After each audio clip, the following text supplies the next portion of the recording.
Brought to you by the Every Dollar app. Start budgeting for free today.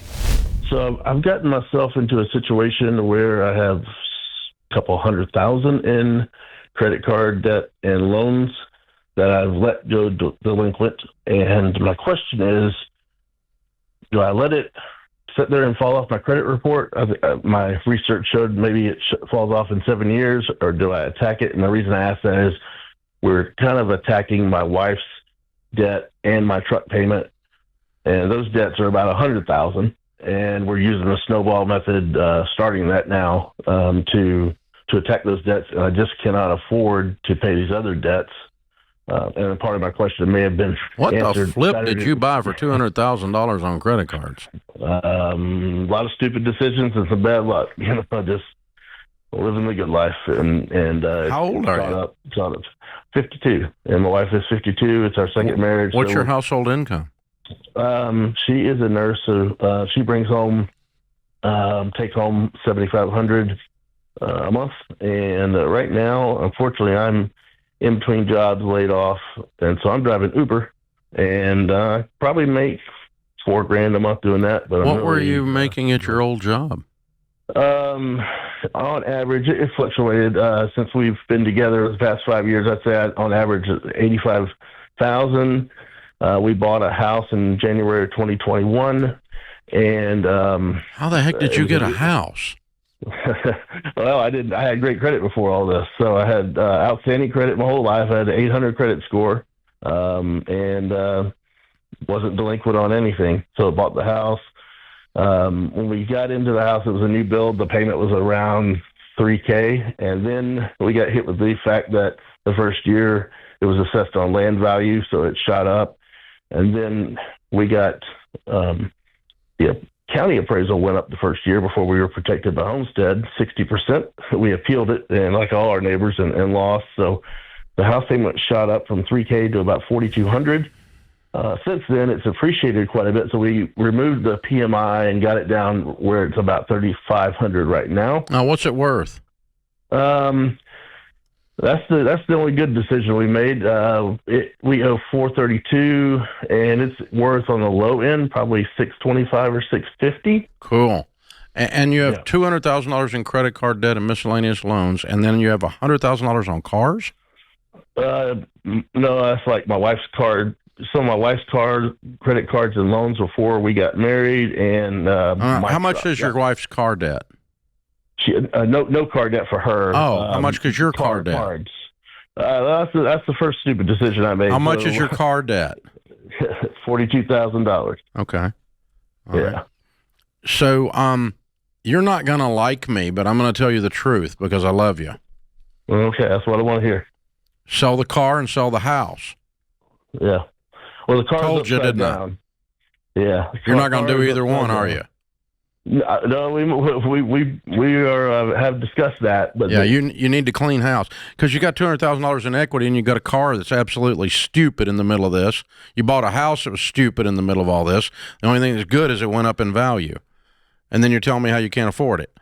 So yeah, I'm going to get your career back on the rails, and I'm going to pay off all my debt by selling the house and selling the car. And, whoa, look at that. You're going to be renting something and you'll be debt-free.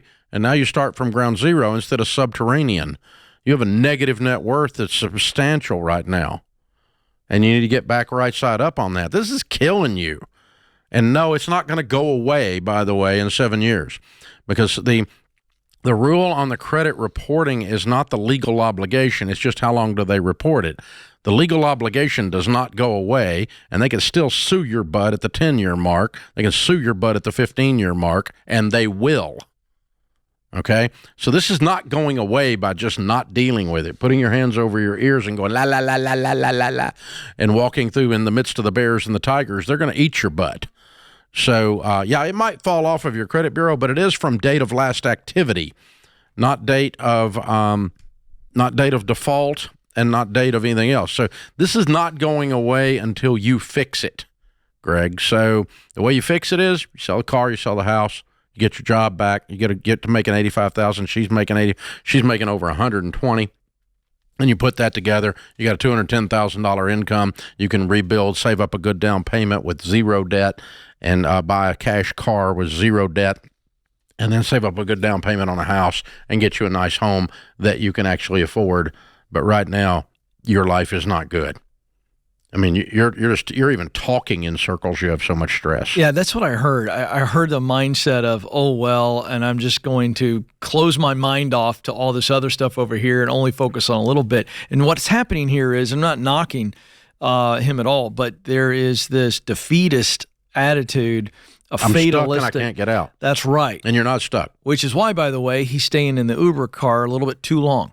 I'm not against Uber. Let me say this, and I've talked to so many people. I feel like this is becoming more and more of a thing because it's an easy thing as far as stepping from being laid off or fired into something, and I'm all for that. However, if you're not careful, you get in that car and you're picking people up and you're staying busy and you kind of go, well, this is the best I can do right now, and you got to treat those temporary jobs as just that, temporary. You are getting after it to try to replace that income, not settling for a 50% cut and just reasoning it away.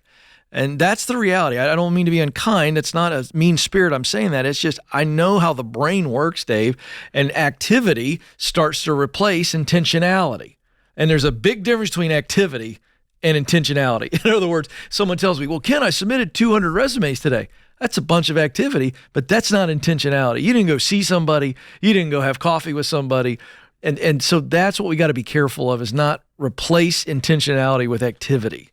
Yeah, I want the temporary job to be something I hate. Absolutely. So that it's temporary. Right. Because I don't ever want to go back. I don't ever want to live like that again. I don't ever want to have to do that. I don't ever want to have to pay that price to pay my bills. That's a great point, because it's kind of nice rolling around in your car, listening to your podcast, picking people up. That's Hey, I was going to say, you're kind of messing with our audience here because, I mean, this is who you think's listening to you, man. You just told a whole bunch of people not to do that. But seriously, yeah, it's, activity and intentionality, there's a difference. Yeah, if you take 3 part-time jobs to replace your old full-time job, they should all make you want to go get your old full-time job back. That's right. Or something better, but not something worse. You don't want to be doing that at 52 and then look up at 62 and you're still doing the same thing. So, Greg, you're probably not going to do what I told you to do, but you should.